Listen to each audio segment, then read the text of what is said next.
Hey guys, welcome back to the Independent Investor channel. My name is Ryan Chartier. It's so good to be with you again.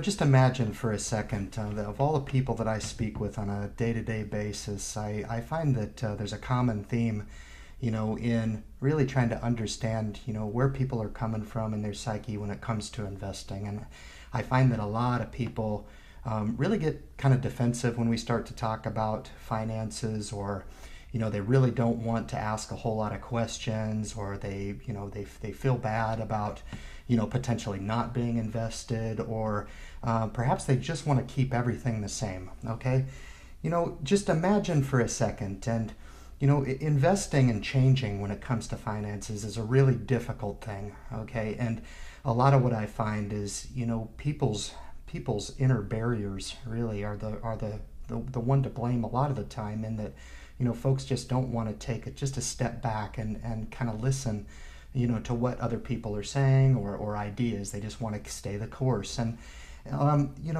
that's really a lot of where people are coming from. It's a very sensitive topic to a lot of people, and for understandable reasons. We work really hard through our life to try to save something for retirement down the line.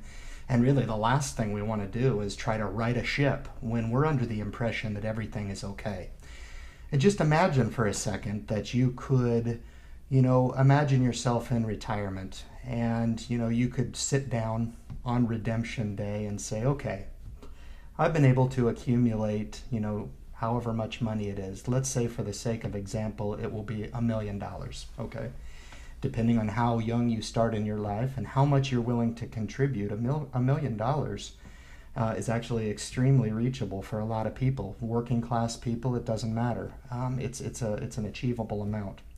But let's just say for a second that you could sit down again on redemption day and say, okay, I'm ready. I'm going to go ahead and withdraw every dollar that I've invested. And let's say for a second that I'm the institution that you've invested with over the course of your entire working career, whether it be you're a teacher or an engineer, or you're in the medical profession or law, or anything. Maybe you've owned your own small business and you've contributed. And you look across at me and say, I'm ready to retire. I want to go ahead and take all my chips out. I don't want any more investments in the market. And I go ahead and I take my hands and I push across to you a cool $1 million, okay?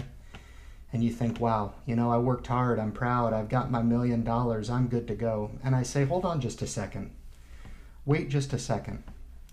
I'm going to go ahead and take back all the fees that you agreed to 40 or 50 some odd years ago, when we sat down and came to an agreement about your investment vehicle and your investment portfolio.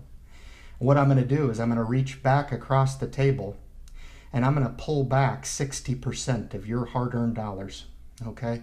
I'm going to pull back $600,000 out of your cool $1 million and leave you with $400,000, okay? And you might be thinking, okay, Ryan, what's the catch? There is no catch. This type of tragedy goes on every single day. Every day that goes on, people try to just wait the problem out. And for a lot of different things in life, waiting a problem out can solve itself over time. Unfortunately, for a lot of people, they try to right the ship or wait it out when it's pertaining to your finances. And, waiting it out in a financial environment is actually worse. And allowing your money to be subject to the fees and the hidden fees and the maintenance fees that can accumulate over time, that are taken out of your pocket every single day that you have those investments in that vehicle, kind of go underneath of our nose. We're really just naive to it. We don't pay too much attention to it. We take the it's not broke, we don't want to fix it approach, okay? But imagine you're sitting across, and I've taken my $600,000 back, and your eyebrow raises. As a matter of fact, you're about to jump across the table and start pounding me, because you've worked hard for your money. That's blood, sweat, and tears that you've put in over a lifetime to try to save and accumulate those dollars for your family and for your financial security when you retire. I'm not giving that money back if you have a medical emergency. I'm not giving that money back if you haven't saved enough for retirement. You've went through down markets and you've went through up markets, but even with that said, I'm going to take my money back. And you're going to sit across from me and you're going to ask why. Why is it so that you feel like you're entitled to 60% of my hard-earned dollars? And I'm going to, without missing a beat, explain to you that that's just part of the game. When we initially sat down, we came to an agreement that I would be taking 1, 2, or 3% of your hard-earned dollars, whether it be an up market or a down market. I was going to be charging you entry and exit fees to invest with my firm. And now, after 40 or 50 years, you want to say that I haven't got my money back, or you want to ask the why? What we've provided to you is the ability to fly our flag while you've been investing with our firm for 40 or 50 years. If you were in that position, would you not want to ask some questions at that particular juncture? Would you not ask yourself, why? Why me? What if I had known earlier? When we talk about empowering investors on the Independent Investor channel, this is exactly the situation that we're trying to avoid, and we're trying to educate people up. We're really trying to create a bridge for people in what they think they understand about finances and just talk about alternative solutions. And, for a lot of people, they're not going to change. They're not going to right the ship. They're going to continue on with their program because maybe over time they've just felt comfortable and they've got a good relationship perhaps with their financial planner. And that's all good, but if by nature of watching, the Independent Investor channel, we spark a little bit of interest into maybe piecing off part of your portfolio or trying to allocate some of your income toward becoming an independent investor, and you try to do both, I think you're going to find real shortly that you're able to outpace your financial institution quickly. And, when I talk about liberating, the financial industry, or I talk about liberating people independently, I'm really just talking about giving that money back to you. That 60% should be in your pocket, okay? Now, that's just the wealth preservation piece. If you want to talk about tax shelter, when you're done with me and I've taken my $600,000 back, and you haven't invested in a Roth IRA and you've invested in perhaps a traditional IRA or a 401k, guess what? You need to sit down with the government next, because they're going to be asking for their piece out of your retirement portfolio as well. So if you think you're upset with me about taking my $600,000 back, wait until you sit down with the IRS and they end up taking their money because 40 or 50 years ago, you haven't sat down and properly tax protected money. So any of our messages on this particular show drive home the point of the importance behind tax shelter and wealth preservation, because if I give you those dollars back and I give you that money to play with over your entire life, okay, that money is 100% yours. You can invest in stocks and you can invest in ETFs, all right? You can make mistakes. You can enter into a recession and you can be just fine, okay? The misnomer in the financial industry is such that you'll sit down and they'll try to sell you on outpacing the market and somehow making up for that 60% that over time is going to go back to them. The fact of the matter is most financial institutions have a hard time outpacing the market. As a matter of fact, most don't, all right? Close to 9 out of 10 don't. 96% of all financial money managers out there will not meet or exceed the benchmark from year to year. Those are facts. And you have to question whether or not they've got your best interest in mind, okay? When in fact they don't need to outpace the market. Keep in mind the intent of a financial institution is to try to bring in as much money as they possibly can because they're getting a flat fee, okay? It's like if I purchase Apple stock, okay, and I purchase it with my money and the institution says, we're going to give you the right to own Apple stock, okay? If it goes up 20%, that's your money, good for you. If it goes down 20%, that's also on you as well, okay? But as a cost of doing business with me, okay? We're going to take the annual dividend that's paid for you as 3%. It's guaranteed to be paid, but we're going to take that, okay? No matter what the stock does, to cover the fees to do business with us.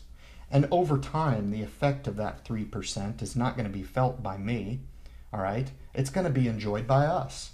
Would you be okay with that? And these are some of the scary questions we pose when looking at maybe potentially being in a situation down the line.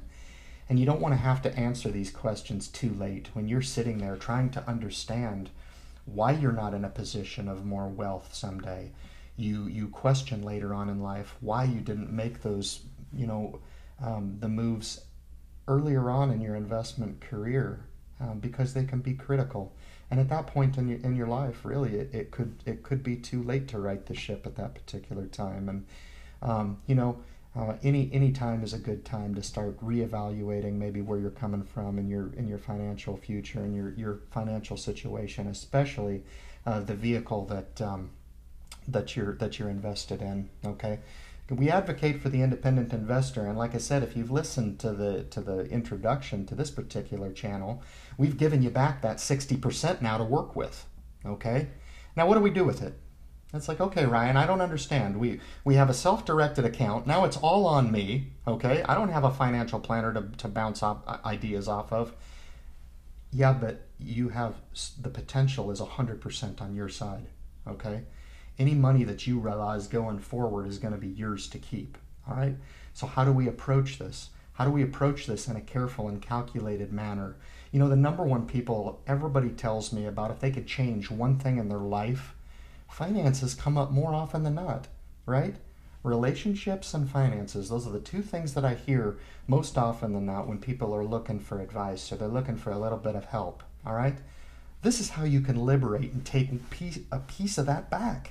This is how you can take back that financial aspect in your life and say, something, today's the day I'm going to change it. And today's the day that I'm going to own this process. I'm going to own it. And here's how we do it. We do it going forward in a calculated manner. This particular episode is going to talk about why we invest and how we do it using a foundational approach, all right? We look at it from a foundational perspective here. We're looking to build a solid foundation. So when we get into more advanced trading, stocks, things of that nature, when we're looking to safeguard money and trade around a core, later on down the line when we've got a little bit more of a foundation built.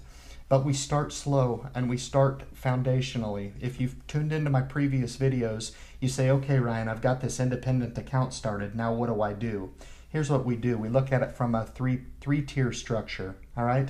We're going to look at it from, number one, a cash perspective. How much cash are you going to be willing to keep on hand, okay, to enter into a market maybe at an opportune time? And we're going to talk about when to buy, sell, and hold later on down the line, okay? I never want you buying in the green, okay? But we're going to talk about the middle piece of this foundation. We're going to talk about buying a large cap growth or a large cap value ETF that covers the broader index, all right, to add to this middle portion of this foundation, all right? And the last piece of this that we're going to empower you with is information, okay? And information can come in all different forms and all different from all different places, all different people, maybe offering information to you. And I would caution you to be as extremely